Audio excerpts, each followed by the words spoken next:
హరే కృష్ణ శాంతిద మతజీ మిమ్మల్ని కోర్స్ చేస్తాను. సో అయిపోయినాక క్లాస్ అయిపోయినాక మీరు అండ్ మాతాజీ.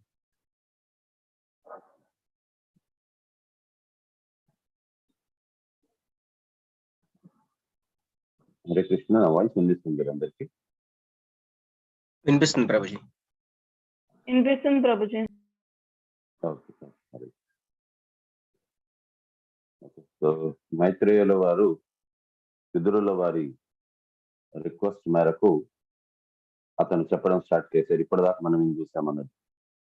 సో ముందు మహత్తత్వం మిథ్యా అహంకారం లాగా మారుతుంది. సో మహత్తత్వం అనేది ఫస్ట్ మిథ్యా అహంకారం లాగా మారి ఏదైనా సరే కూడా ఫస్ట్ సూక్ష్మ శరీరం అనేది ముందు తయారవుతుంది. సో సూక్ష్మ శరీరం నుంచి స్థూల శరీరం అనేది తయారవుతుంది. సో ఎప్పుడైతే మిథ్యా అహంకారం అనేది మోడ్ ఆఫ్ గుడ్నెస్ అనగా అది ఎప్పుడైతే సత్వగుణంతో కలుస్తుందో అప్పుడు మనసు అనేది అది సృష్టిపడుతుంది. నెక్స్ట్ ఎప్పుడైతే ఇదే రకంగా మిథ్య అహంకారం అనేది రజోగుణంతో అది మిశ్రితం అవుతుందో అప్పుడు అది మనకి ఇంద్రియాలని జననం అనేది ఇస్తుంది అన్నమాట. ఇంద్రియాలు దానితో తయారవుతుంది రజోగుణం వల్ల, ఎప్పుడైతే మిథ్య అహంకారం మిక్స్ అయిందో. సో దాని వల్లనే ఇతను మైత్రేయులు వారు కూడా చెప్పారు, ఎవరైతే భగవంతుణ్ణి ధ్యానము గాని జ్ఞాన యోగము ద్వారా అంటే గాని భగవంతుణ్ణి చేరుకోవాలని అనుకుంటారో వారు భగవంతుణ్ణి అంత ఈజీగా ఎందుకు పొందలేరు అని అంటే అది రజోగుణ ద్వారా ఇంద్రియాలు వచ్చింది. ఇంద్రియాల ద్వారా మనం జ్ఞానాన్ని తెలుసుకోవాలనుకుంటే అది కుదరని పని. సో ఆకాశం అనేది సో శబ్దము నుంచి వచ్చినది. సో ఈ రకంగా ఎప్పుడైతే and the sound is the transformation of egoistic ignorance. So శబ్దం నుంచి ఈ రకంగా మిథ్య అహంకారం నుంచి శబ్దం అనేది వచ్చింది. సో ఆకాశం అనేది కూడా భగవంతుడిదే ఒక రిప్రజెంటేషన్. సో ఈ రకంగా ఆకాశం ఎప్పుడైతే సమయం మరియు భగవంతుని యొక్క మహత్తత్వము కలిసి భగవంతుని దృష్టి ఎప్పుడైతే సోకుతుందో అప్పుడు ఏంటంటే ముట్టుకునే ఆ సెన్సేషన్ అనేది వచ్చింది. సో ముట్టుకునే దాని నుంచి అంటే ఒక్కొక్క ఇంద్రియం అనేది జననించబడింది. దాని నుంచి ఒక్కొక్క ఇంద్రియం నుంచి ఒక్కొక్క పంచమహాభూతాల నుంచి ఒక్కొక్కటి జననమైంది. సో టచ్ సెన్సేషన్ తో పాటు వచ్చింది గాలి. సో నెక్స్ట్ గాలి నుంచి ఆ శక్తివంతమైన గాలి ఎప్పుడైతే ఆకాశంతో పాటు ఇంటరాక్ట్ అయ్యిందో అప్పుడు సెన్స్ పర్సెప్షన్, ఒక్కొక్క ఇంద్రియాలని ఏ రకంగా మనం అనుభవించగలం అనేది ఆ పర్సెప్షన్ అక్కడి నుంచి స్టార్ట్ అయింది. సో దాని నుంచి ఎలక్ట్రిసిటీ, సో ఎలక్ట్రిసిటీ నుంచి లైట్ అంటే మనకి కళ్ళకి కనిపించేది మనకి ఆ వెలుతురు వల్లనే. సో ఆ వెలుతురు అనేది సృజింపబడ్డాలి. సో ఈ రకంగా ఈ ఎలక్ట్రిసిటీ నుంచి when the electricity was surcharged in the air was glanced over by the Supreme at that time by a mixture of eternal time and the external energy, there occurred the creation of water and taste. So ఈ రకంగా దాని నుంచి సృజింపబడ్డాది నీరు మరియు మనుజుడికి రుచి తీసుకునే ఆ శక్తి. So ఇక్కడ దాకా మనం లాస్ట్ టైం చూసాము. సో ఇప్పుడు 36th Shloka. Thereafter the water produced from electricity was glanced over by the Supreme Personality of Godhead and mixed with the eternal time and external energy. So ఇక్కడ మీరు observe చేసినట్లయితే దీనికి ముఖ్యంగా మనకి eternal time, సమయము మరియు మహత్తత్వము. So ఈ రెండు కూడా ప్రతిదానికి అవసరం అవుతుంది. సో ఏదైతే సృజింపబడుతుందో అది వీటితో పాటు మిశ్రితమయ్యి దాని మీద భగవంతుని దృష్టి పడాలి. అప్పుడు ఆ రియాక్షన్ మొదలవుతుంది. thus it was transformed into air. So అందుకోసమని సైంటిస్ట్ కూడా ఏదైతే చెప్తారో హైపోథెసిస్ అది పార్షియల్లీ కరెక్ట్. కానీ వాళ్ళకి ఎక్కడి నుంచి తెలిసింది అని అంటే వారు ఊహించినది ఎవరికి కూడా అంత తెలివి లేదు. ముందు ఇది సృష్టింపబడ్డాది. ఇప్పుడు కార్బన్ డేటింగ్ చేసి దేన్నైనా సరే కూడా మనం వయసు కనుక్కోగలం. కానీ నీళ్ల నుంచే భూమి వచ్చింది అనేది ఎవరు కనుక్కోలేదు. అందరూ చెప్పేది సైంటిస్ట్ భూమి లోపల ఉన్నింది, నీరు మెల్లిమెల్లిగా నీటి నుంచి జీవులందరూ కూడా భూమి లోపలికి వచ్చారు, భూమి మీదకి వచ్చారు అని అంటారు. కానీ వాళ్ళకి దానికి సపోర్ట్ చేయడానికి ప్రాపర్ యాక్సియం ని లేకపోయినా వారి థియరీని సపోర్ట్ చేయడానికి కోసం వాళ్ళ దగ్గర ప్రూఫ్స్ లేవు. సో అందుకోసం దాన్ని వాళ్ళు హైపోథసిస్ అంటారు. అంటే సైన్స్ లోను కూడా చాలా మటుకు హైపోథసిస్ లు ఉంటాయి. అంటే బహుశా ఇలా జరిగి ఉంటుంది, బహుశా మనిషి అనేవాడు కోతి నుంచే ఉద్భవించబడ్డాడు అనేది బహుశా అనేసి వాళ్ళు 100 సార్లు చెప్పేసరికి అదే నిజం అనుకుంటున్నారు. కాబట్టి మనకి కూడా ఇప్పుడు మన ఎగ్జామ్ లో ఎక్కడైనా సైన్స్ లో రాయాలంటే చిన్నపిల్లలకి వాళ్ళు రాయాల్సింది ఇదే రాయాలి, మనుషులు అనేవారు కోతి నుంచే వచ్చారు. కానీ దాన్ని సపోర్ట్ చేయడానికి వాళ్ళ దగ్గర ప్రూఫ్లు లేవు. కానీ శ్రీమద్ భాగవతం అనేది మనకి క్లియర్ గా ఇచ్చేస్తున్నారు. ఒక్కొక్క జీవజాతి నుంచి ఇంకొక జీవజాతిలు ఉద్భవించలేదు. దానికి అన్ని కూడా 84 లక్షల జీవరాశులు కూడా ఒకేసారి సృజింపబడ్డాయి. ఒక్కొక్క దాన్ని బట్టి జీవులు ఒక్కొక్క ట్రాన్స్మైగ్రేషన్ ఆఫ్ సోల్ అంటారు. సో ఈ రకంగా ప్రతి ఒక్క జీవరాశి అనేది సృష్టింపబడ్డాది అని చెప్పారు. కానీ దాన్ని ఎవరు నమ్మరు సర్వసాధారణంగా. అండ్ భగవంతుడు ఫస్ట్ ఈ రకంగా ఒక్కొక్కదాని నుంచి ఒక్కొక్కటి సృష్టించారు అని చెప్పారు. నీళ్ల నుంచి భూమి అనేది సృజింపబడ్డాది అనేది మనకి శ్రీమద్ భాగవతంలోని క్లియర్ గా ఇస్తున్నారు. అయినా కూడా దీన్ని నమ్మరు. సో ఈ రకంగా భూమి అనేది ఫస్ట్ సృజింపబడ్డాది నీటి ద్వారా. నీరు నుంచి మనకి సమయం ప్లస్ నీటితో పాటు ఈ సమయం మరియు భగవంతుని యొక్క మహత్తత్వం ఈ రెండూ కలిసినప్పుడు ఎప్పుడైతే నీటి మీద దృష్టి పడ్డాదో భగవంతుడిది, అప్పుడు భూమి అనేది సృజింపబడ్డాది. సో దానికి సంబంధించిన మన ఇంద్రియం ఏది అని అంటే వాసన చూసే ప్రక్రియ. సో ఆ స్మెల్ అనేది, అందుకోసమే మామూలుగా చూడండి, ఎవరికైనా సరే కూడా ఆ దాహం వేస్తోంది అని అంటే అన్నిటికంటే రుచికరమైనది ఏదైనా ఉన్నది అని అంటే అది నీరు. అందుకోసమే భగవంతుడు చెప్పారు, నేను రసోహం అప్సు కౌంతేయ. సో నేను నీటిలోని ఆ రుచిని అని అన్నారు భగవంతుడు. ఎందుకు అని అంటే దాహంగా ఉండేవాడికి ఇంకా ఏది ఇచ్చినా సరే కూడా రుచి అనేది అంత బాగా అనిపించదు. ఎవరైతే బాగా ఎండలో నుంచి వచ్చారో దాహంతో ఉంటారో వారిని అడగండి, లేకపోతే మీరు కూడా ఎక్స్పీరియన్స్ చేస్తుంటారు, అన్నిటికంటే రుచికరమైన పదార్థం అంటూ ఏదైనా ఉన్నది ద్రవ్యము అంటే అది నీరు. ఎండలో నుంచి వచ్చిన తర్వాత ఆ నీళ్లు తాగినప్పుడు అది అన్నిటికంటే రుచికరంగా అనిపిస్తుంది. అదే రకంగా ఎన్నో రకాల పువ్వులు ఉండొచ్చు, కానీ అన్నిటికంటే అద్భుతమైన వాసన ఏదైనా ఉన్నది అని అంటే మట్టి వాసన. బాగా ఎండాకాలం తర్వాత మొదటి చినుకు ఎప్పుడైతే భూమి మీద పడుతుందో ఆ మట్టిది వాసన ఏదైతే ఉంటుందో అది అద్భుతంగా ఉంటుంది. సో దానివల్ల మనకి అన్నిటికంటే అద్భుతమైన వాసన భూమి. సో ఈ రకంగా ఇక్కడ కూడా చెప్తున్నారు. సో భూమి అనేది ఆ రకంగా తయారైంది. సో అది ఏంటి అని అంటే మనకి వాసన అనేది దానివల్ల ఇది సృజింపబడ్డాది. సో ఇంద్రియాలు ఒక్కొక్కటి కూడా దాని రకంగా సృజింపబడ్డాది. From the descriptions of the physical elements in the above verses, it is clear that in all stages the glance of the Supreme is needed with other additions and alterations. In every transformation, the last finishing touch is the glancing of the Lord who acts as a painter does when he mixes different colors to transform into a particular color. ఎంత అద్భుతంగా చెప్పారు ప్రభుపాదులు.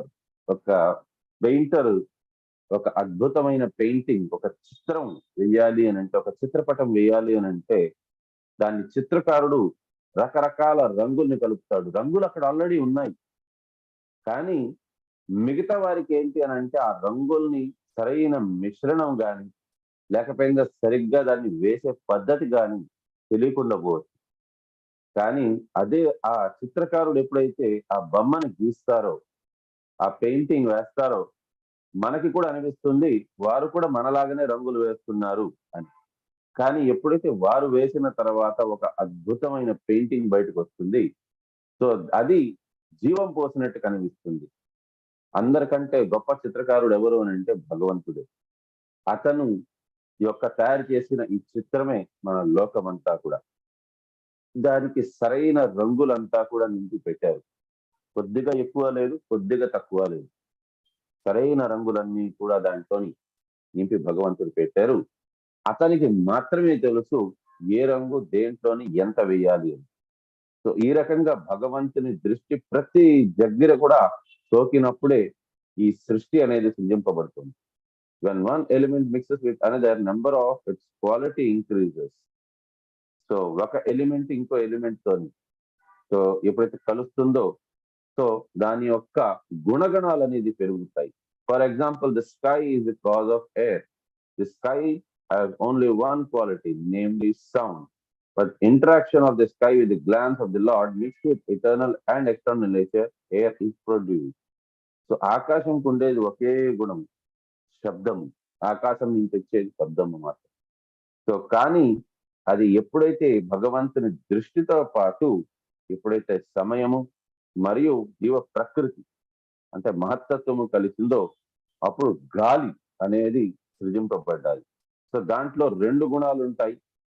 ఒకటి గాలిలోని sound and touch. So ఏంటి అని అంటే దాంట్లోని మనం feel కూడా అవ్వగలం. ఆకాశాన్ని మనం ఫీల్ అవ్వలేము, కేవలం దాని నుంచి శబ్దము మనం వినగలం.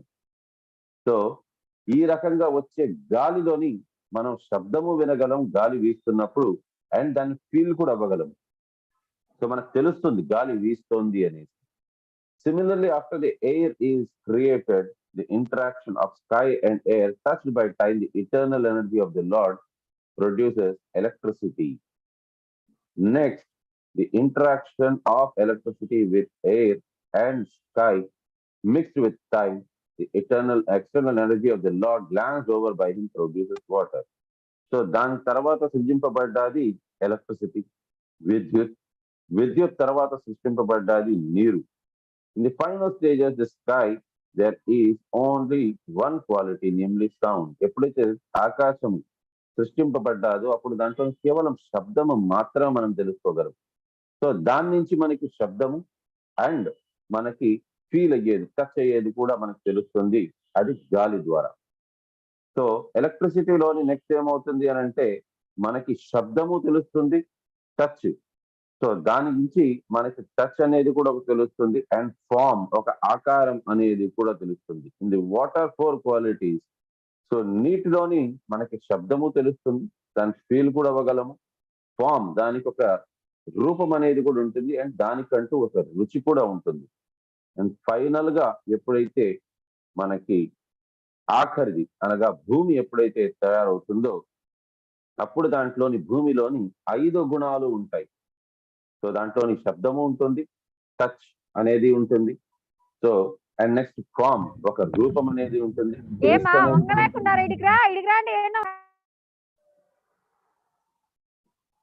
And smell. సో ఒక వాసన అనేది కూడా మనకి భూమి నుంచి తెలుస్తుంది. Although there are different mixtures of different materials, such mixtures do not take place automatically, just as a mixture of colors does not take place automatically without the touch of the living painter. So does not take place. So ఈ రకంగా మనకి ఇంత అద్భుతమైన ఏదైనా ఒక painting మనం చూసాము అని అంటే, ఒక అద్భుతమైన పెయింటింగ్ మనం ఫస్ట్ ఆలోచించేది ఏం ఆలోచిస్తామనంటే, అబ్బా చిత్రకారుడు ఎంత బాగా గీశాడు అని. అంతేగాని ఈ రంగులు ఎంత బాగా ఆటోమేటిక్ గా మిక్స్ అయిపోయి ఒక మంచి చిత్రం పటం లాగా తయారైపోయింది అని మనం అనుకోము. సో ఇప్పటి కాలంలోని మనకి ఉండే సైంటిస్ట్ అందరూ చెప్పేది ఏంటి అని అంటే, ఒక్కొక్కటి దానంతటికి అదే ఇంకొక దాంతో మిశ్రితం అయిపోయింది, ఈ రకంగా సృజింపబడ్డాది. ఎవరైనా ఒకవేళ ఈ రకంగా చెప్పారంటే, ఒక మంచి చిత్రం అనేది చూసిన తర్వాత చిత్రకారుడు వేసినది కాదు ఇది, ఆటోమేటికల్ గా పెయింట్స్ ఒక రంగు ఇంకో రంగుతో మిశ్రితం అయ్యి ఈ కాగితం మీద అదంతటికి అదే ఒకటి సృజింపబడ్డాది అని ఎవరైనా చెప్పారు అంటే వారిని మూర్ఖుల్లాగా మనం చూస్తాం. ఇప్పుడు వీరు మహామూర్ఖులు. ఎందుకు అని అంటే వారు చెప్పేది భగవంతుడు అనేవారు లేదు, ఇదంతా కూడా ఏంటి అని అంటే నేచర్ ఆటోమేటికల్లీగా ఒకదానికొకటి అవసరం వచ్చి అది ఈ రకంగా మిశ్రితం అయిపోయి సృజింపబడ్డాది అని అంటారు.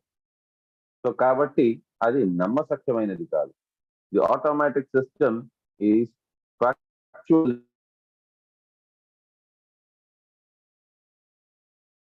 the law is కట్ అయిపోతుంది ప్రభుజీ. హరే ఖచ్చితంగా కృష్ణ.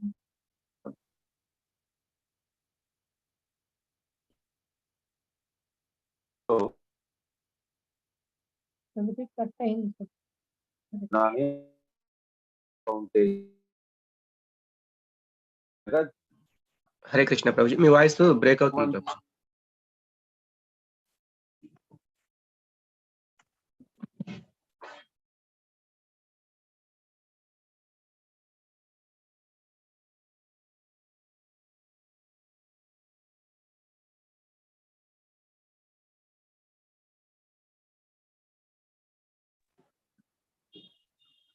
నాది కనెక్షన్ డిస్కనెక్ట్ అయిందా మధ్యలో?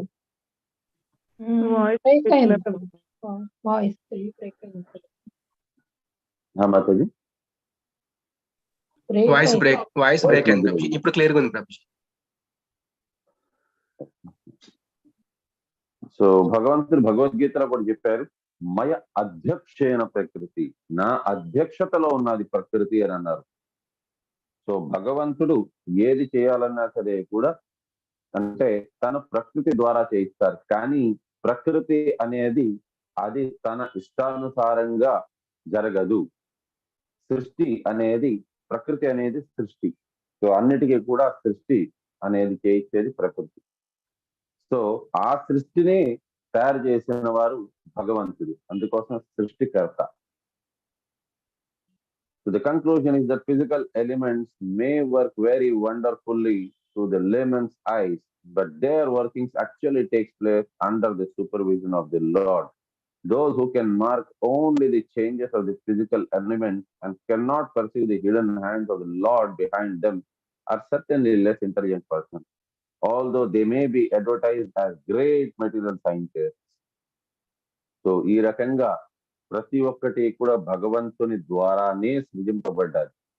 ఇది తెలుసుకోని వారు, ఇది మనకి అన్ని కూడా మనం విజ్ఞాన భావంతో, మనం తెలుసుకునే జ్ఞానంతో, మనకి బయట ఫిజికల్ చదువుతోనే మనం ఆ జ్ఞానాన్ని అర్థించుకోగలం. ప్రతిదాన్ని ప్రూవ్ చేయాలి అని అంటే కాదు.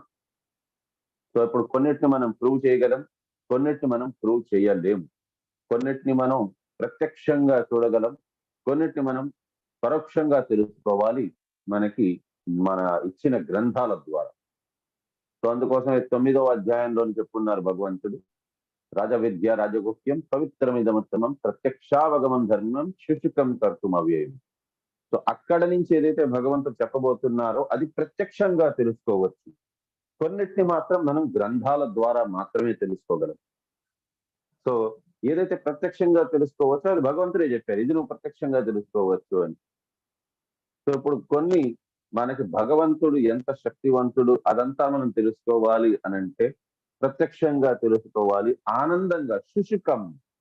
సో దాన్ని హ్యాపీగా మనం తెలుసుకోవచ్చు, ఆనందంగా తెలుసుకోవచ్చు. దానికోసం కష్టపడవలసిన అవసరం లేదు. కానీ కొన్ని ఉన్నాయి, లైక్ నేను ఆత్మని, నేను శరీరాన్ని కాదు. సో నాకు భగవంతుడే తండ్రి. ఇప్పుడు ఎవరికైనా తండ్రిని కనుక్కోవాలి అని అంటే సింపుల్ పద్ధతి ఏంటంటే తల్లిని వెళ్ళి అడగడం. అంతేగాని నేను అది ప్రూవ్ చేయాలి, ఇతనే నా తండ్రి అని నేను ప్రూవ్ చేసుకోవాలి అని ఎవరైతే అనుకుంటారో వారు చాలా పెద్ద మూర్ఖుల్లాగానే భావించబడతారు. సైంటిస్ట్ చేస్తున్నది అది. ఏంటి అని అంటే తండ్రిని, వారి ఎవరికైనా తండ్రి ఒకరున్నారు అనేసి వారి తల్లి చెప్పినప్పుడు వారు అది నమ్మకుండా, లేదు నేను ఈ లోకంలో నుండే సమస్త మనుషులందరినీ కూడా నేను టెస్ట్ చేస్తాను, టెస్ట్ చేసి ఫైనల్ గా నేను ఆ రకంగా నేను ఫిజికల్ గా నేను టెస్ట్ చేసి నా కళ్ళ ద్వారా నేను చూసిన తర్వాతే నేను తెలుసుకుంటాను నా తండ్రి ఎవరు అని ఒకవేళ ఎవరైనా అన్నారు అని అంటే వారిని లోకులు అందరూ కూడా అందరూ ఏంటంటే అధముల్లాగా చూస్తారు. ఒక తెలివి తక్కువ మనిషిలాగా కూడా కాదు, తెలివి లేని వాడిలాగా చూస్తారు, ఒక మూర్ఖుడిలాగా చూస్తారు, వాడిని మూర్ఖుడి కింద పరిగణిస్తారు. ఎందుకు అని అంటే లోకము తీరేంటంటే తల్లి ఎవరిని చెప్తే వారు మనకి తండ్రి, మనం ఆ నమ్మకంతో ఉండాలి అని. అక్కడ మాత్రం తెలివితేటలు కావాలి, కానీ ఇక్కడ మాత్రం ఇవంతా ఏ రకంగా మనకి లోకం సృజింపబడ్డాది అని అంటే బహుశా ఇక్కడి నుంచి ఇలా తయారైంది, అక్కడి నుంచి అరే భాగవతంలో ఇచ్చున్నారు, భగవంతుని దృష్టి సోకిన తర్వాతే ఒక్కొక్కటి సూచింపబడ్డాది. నో నో నో నో, నాకు ప్రూఫ్ కావాలి. ప్రూఫ్ లేనిది నేను ఎలా నమ్మేది? భాగవతం ప్రూఫ్. నో, భాగవతాన్ని నేను నమ్మను, నాకు ప్రూఫ్ కావాలి, ఫిజికల్ ప్రూఫ్ కావాలి అనే వారు అటువంటి వారిని వారి తండ్రి కోసమని కూడా ప్రమాణ పత్రాలు అడిగే రకం అన్నమాట. వీరు వారికి తండ్రి అని చెప్పుకునేదానికి కూడా ప్రమాణ పత్రం, ప్రూఫ్ కావాలనుకునేది ఎంత పెద్ద పాపమో ఈ రకంగా కూడా అంతే పెద్ద పాపం. భగవంతుడు మన కోసమని గ్రంథాల్లో రాసిచ్చారు, దాన్ని మనం తెలుసుకోవాలి. 37th. O gentle one, of all the physical elements beginning from the sky down to the earth, all the inferior and superior qualities are due only to the final touch of the glance of the supreme personality of Godhead. ఇక్కడ మైత్రేయుల వారు దాన్ని clear గా చెప్పేశారు. ప్రతి ఒక్కటి సృజింపబడినది కూడా అది అధమది కావచ్చు లేక ఉత్తమమైనది కావచ్చు. ఏది సృజింపబడినా సరే కూడా, ఎందుకు అధమం అని చెప్పారు అని అంటే భగవంతుడు చెప్పారు. సో భిన్న ప్రకృతి రస్తదా అని, అవన్నీ కూడా భగవంతుడికి అవి న్యూన్యమైన శక్తులు అవన్నీ కూడా. అండ్ దానికంటే పరాశక్తి ఒకటి ఉన్నది, అది ఎవరు అని అంటే జీవుడు. సో ఈ రకంగా ఏదైనా న్యూన్యమైన శక్తి కావచ్చు లేక పరాశక్తి అయినా కావచ్చు, ప్రతి ఒక్కటి కూడా ఫైనల్ గా భగవంతుని దృష్టి సోకిన తర్వాతే సృజింపబడుతుంది. భగవంతుని దృష్టి సోకనిది ఏది కూడా సృజింపబడలేదు, బడదు కూడా అని చెప్పని ఇక్కడ మైత్రేయుల వారు ఫైనల్ గా చెప్పేశారు. సో ఇక్కడతో మనం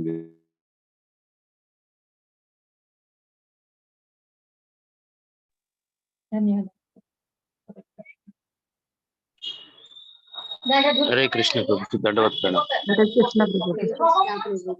కృష్ణ ప్రభుజీ దండ ప్రణామం. హరే కృష్ణ ప్రభు. హరే కృష్ణ ప్రభు. హరే కృష్ణ.